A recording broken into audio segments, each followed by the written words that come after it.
Olá, hoje vamos falar do futuro da agropecuária, um tema um tanto quanto ousado quando se trata da agropecuária brasileira, que existe uma série de diversificações, uma série de sistemas produtivos. Para a gente iniciar, vamos falar um pouco do passado, uma linha do tempo de como foi a evolução desse setor até os dias de hoje. A combinação de sucesso da agropecuária brasileira a gente pode resumir na questão do crédito, da assistência técnica e da pesquisa. O crédito, iniciado em 1960, mais precisamente em 1962, foi essencial para gerar renda para o produtor poder investir na sua atividade. Em 1970, tivemos a criação da Embrapa, Embrater e foi o início da Revolução Verde. Então, o uso intensivo de defensivos, sementes, fertilizantes, associado ao nosso órgão de pesquisa maior, que é a Embrapa, e da assistência técnica, que veio para orientar melhor nossos produtores. Na década de 80, houve o surgimento da criação dos fundos constitucionais, da poupança rural e do sistema de plantio direto, tecnologia hoje consagrada no Brasil como exemplo de sustentabilidade. Em seguida, em 90, tivemos a biotecnologia, a primeira soja transgênica registrada no Brasil em 1998. Em seguida, a criação da CPR Rural e o fim da Embrater, que era o órgão de assistência técnica no governo Collor. Já em 2000, nós já tivemos importantes novos fatos como a tecnologia da integração lavoura-pecuária, a agricultura de precisão e a criação dos instrumentos de apoio à comercialização, auxiliando já no excesso de produção que o Brasil já tinha nesse período. E por fim, em 2010, o programa BC, o programa PCA, importantes programas de financiamento da safra brasileira, um para armazenagem e outro para as práticas sustentáveis de produção. O Código Florestal em 2012 e aí mais então a agricultura digital que veio coroar o pacote tecnológico que nós tivemos nesse período. Então o Brasil passou nesse período, nas últimas 4 décadas, de um grande importador de alimentos para um grande exportador. Saímos de exportar apenas café e importar feijão para ser um dos países mais competitivos, sendo hoje o 4º maior exportador do mundo de commodities. Dando sequência, para a gente olhar para o futuro agora, o que nós temos que ter em mente? Primeiro, como é que vai ser a população que nós vamos alimentar nesse futuro? Quando a gente olha essa projeção do gráfico da projeção da população brasileira até 2050, a gente observa que em 2042 a gente vai ter o crescimento zero, ou seja, a partir desse ponto a população já começa a cair. Então nós vamos em 2050 ter um período onde a população jovem, que hoje corresponde a 24% de 0 a 14 anos, vai chegar a basicamente 14%. Ao passo que a população acima de 65 anos, que está em torno de 7 hoje, vai ser próxima a 21%. Então a população vai envelhecendo.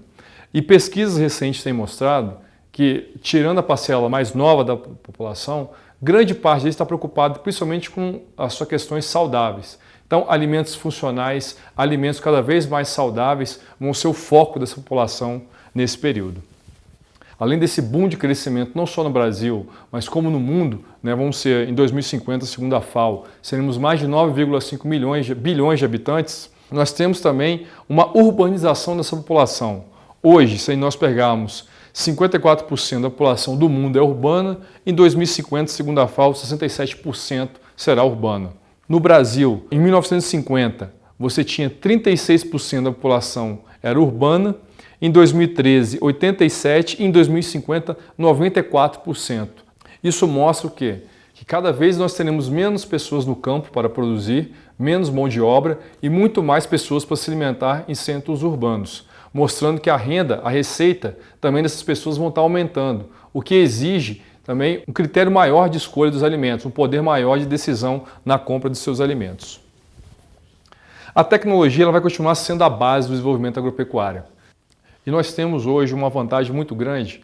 Segundo os dados do Eliseu Alves, da receita que é gerada no campo, 68% é explicado pela tecnologia, 23% pelo trabalho e 9% pela terra. Hoje, na era da agricultura digital, cada vez mais o Brasil tem se inserido no mercado mundial, chegando próximo à 4ª revolução industrial. E dessa vez nós podemos participar e ser protagonismo dessa revolução. O campo tem dado um exemplo de tecnologias que têm sido usadas não só nas cidades, mas em condições muito superiores aos mais avançados centros de pesquisa do mundo. Hoje nós temos já máquinas automatizadas usando a internet das coisas, usando inteligência artificial, Big Data, um conjunto de ações que dá inveja a qualquer centro de renome internacional. E a grande vantagem é que a tecnologia vai continuar sendo responsável em trazer as respostas que o Brasil precisa para continuar na liderança internacional da produção de alimentos. Porém, quando a gente fala de sustentabilidade, o Brasil hoje ele dá exemplos, né? Segundo os dados da NASA, confirmando o que a Embrapa disse, nós temos 66% da vegetação nativa preservada e protegida, né? Temos uma série de sistemas produtivos que mostram que o Brasil fez seu dever de casa. Ele consegue produzir com bases sustentáveis de produção.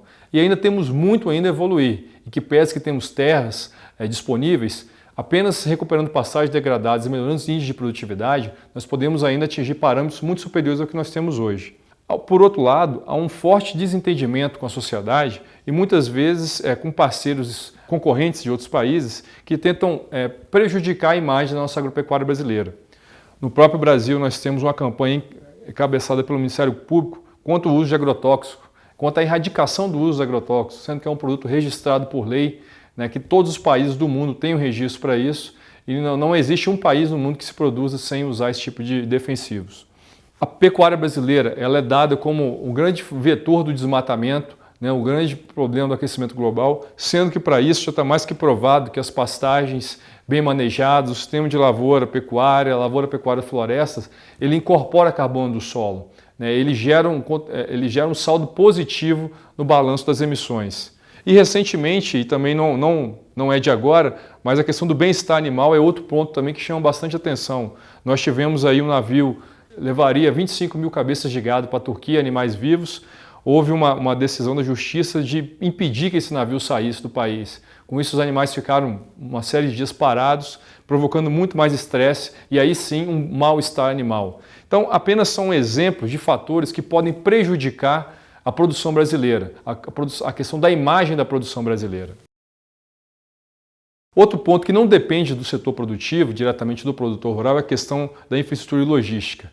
A cada ano o Brasil tem aumentado a sua produtividade. Se pegarmos aqui, por exemplo, só a produção de milho e soja, no ano de 2009, nós tínhamos 108 milhões de toneladas, aquelas manchas verdes no mapa.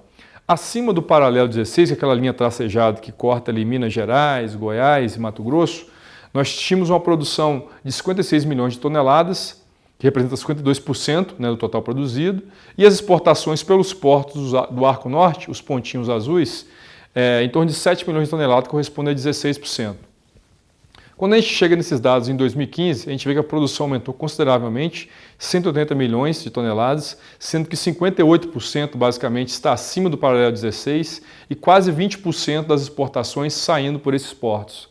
O que a gente analisa aqui que é o grande problema?